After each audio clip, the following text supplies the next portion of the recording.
Daf Yomi, Tractate Bava Batra, page 111b, top of the page.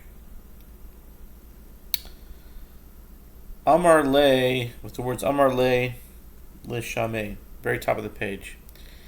He said to his attendant, okay, we were in the middle of a story, so maybe we'll start from the story on the previous Amud 111a, the bottom.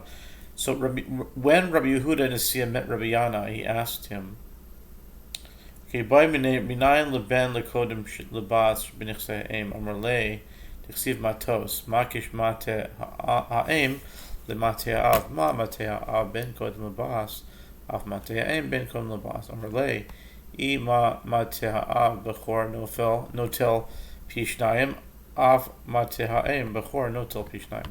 When Rabbi Yehuda Nesiah met Rabbi Yana, he asked him, from where is it derived that a son precedes a daughter with regard to the mother's property? Rabbi Yana said to him, as it is written, and every daughter who possesses an inheritance from the tribes of the children of Israel, Numbers 36, verse 8. The verse juxtaposes the tribe of the mother to the tribe of the father. This teaches that just as with regard to the tribe of the father, the son precedes a daughter, so too, with regard to the tribe of the mother, a son precedes a daughter. Rabbi Yehuda Nesiah said to him, if so, if these two halachot are in fact juxtaposed, the following should be derived, just as with regard to the inheritance of the father's tribe. A firstborn takes a double portion, so too, with regard to inheritance from the mother's tribe, when he inherits from his mother, a firstborn takes a double portion. And now we're on the top of 111b. Amar le l'shameh gud let din tzve l'melaf v'tam b'mai amar Abaye amar kra b'chol asher yimatzeh lo lo v'lo la. He said to his attendant, take me away from here, as this man, Rabbi Yehuda Nesiah, does not desire to learn, but is instead raising difficulties that are easily resolved.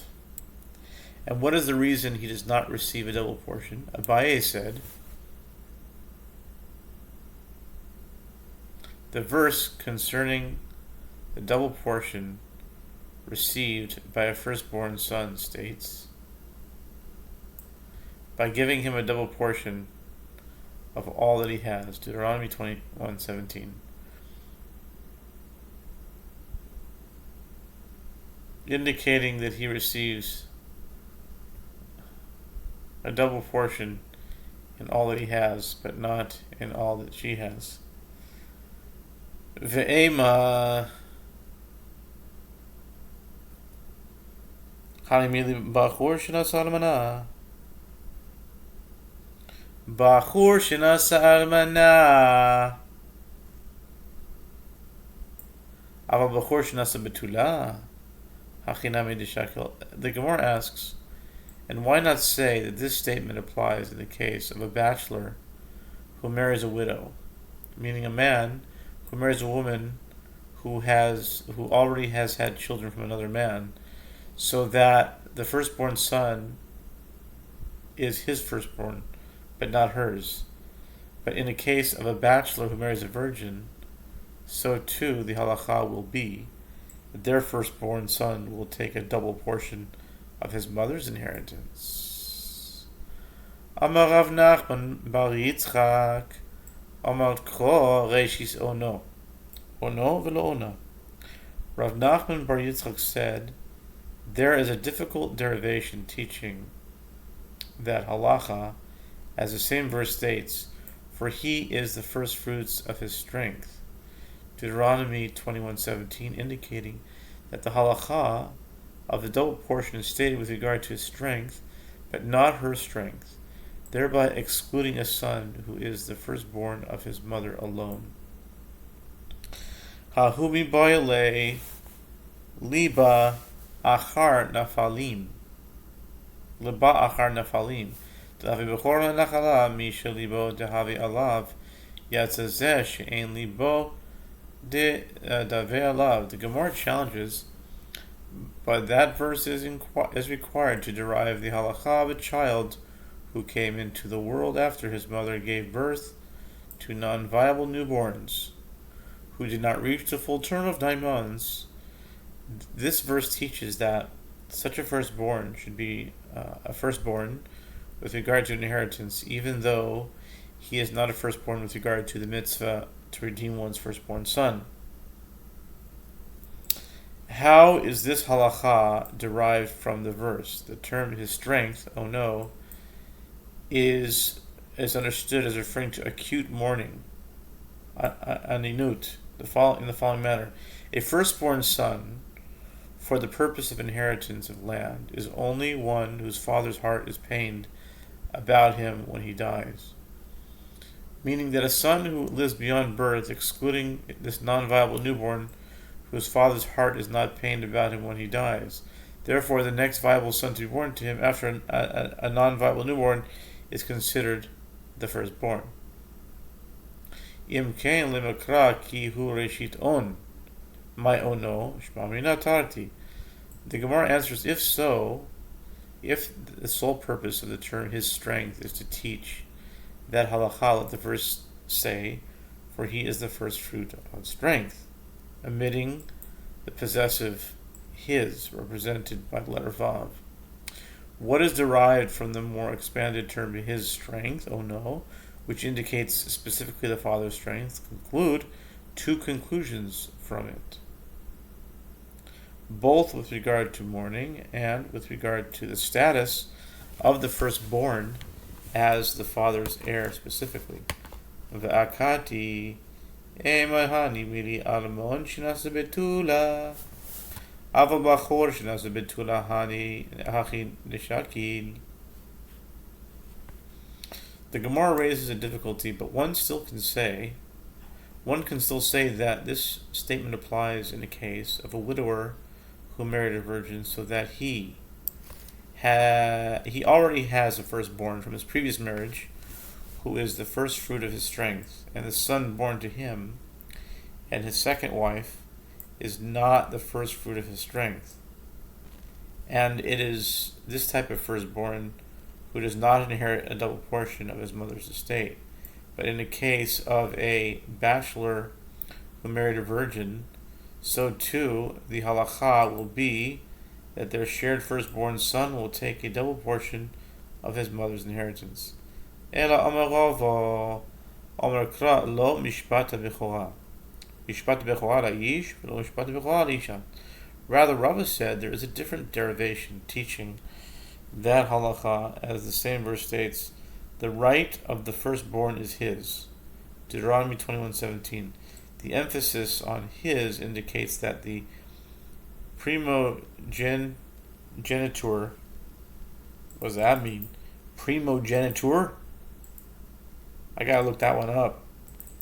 That's an SAT word, y'all. Primogeniture. What does that mean? Is a system of inheritance in which a person's property passes to the firstborn legitimate child upon their death. Genitura. Oh, I got you. Okay. Applies specific to a man, as the primogeniture does not apply to a woman, whether the woman is the one inheriting or is the legator. Okay.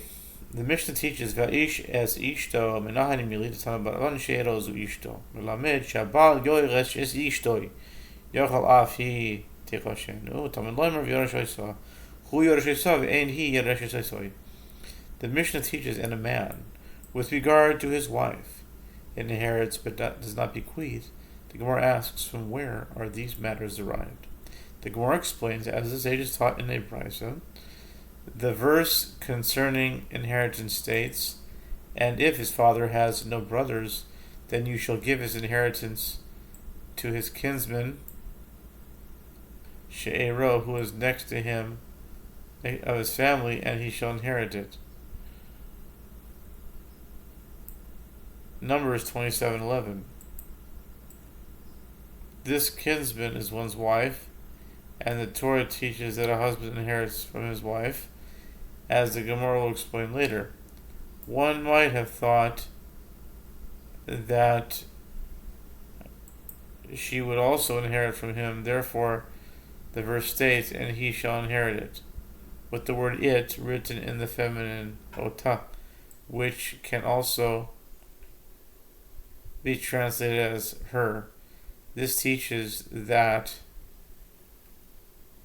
it is he who inherits from her, but she does not inherit from him.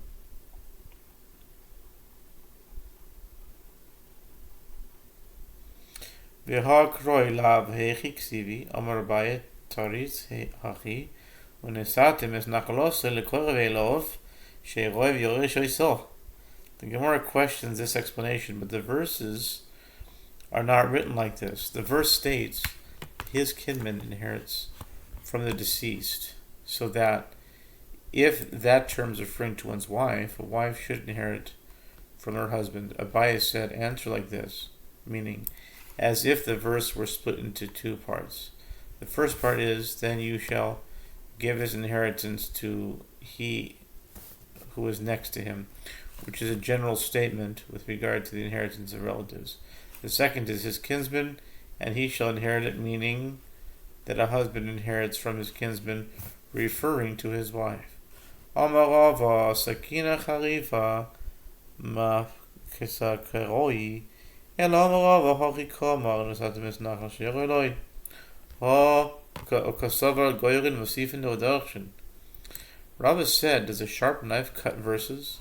How can you split the verse, rearrange it, and omit letters from its words? Abaye's derivation rearranges the words and omits the letter lamed from the term to his kinsman. Rather, Rava said,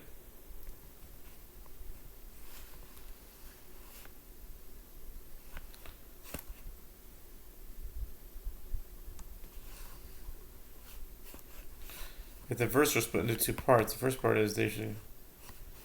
Okay, Abaye said they shall give his inheritance to the next to him, his kinsman, and he shall inherit it. And Rava says, can a sharp knife cut verses? Meaning, how can you split the verse and rearrange it? But that's what Abaye exactly did. Rava asked on him, but Abaye explained it that way. That's a pretty interesting thing. Sakina Kharifa Mafsika Karai. Can a sharp knife cut verses? I like that. What's the gematria of that one? Because it really ties into what, like Tovia Singer was saying, like, he took a scalpel and he went to the Bible and he cut it out. These are legitimate concerns, you know what I mean? How do you come to a conclusion in biblical passages when they're like kind of, 1032. They're kind of whatever. They're kind of ambiguous. Sakina, okay, no. Bava, Basra, 111b. Yeah. Shwan Machazal? Yeah. 1871. Los Angeles. Nice. That's what Rava said. How much time do we have? We're getting close. We might have to do two. Alma Rava, Sakina. You know what? Maybe we'll just do two just for the Zachanish of it. You know what I mean? I'll do a page 2. Yeah.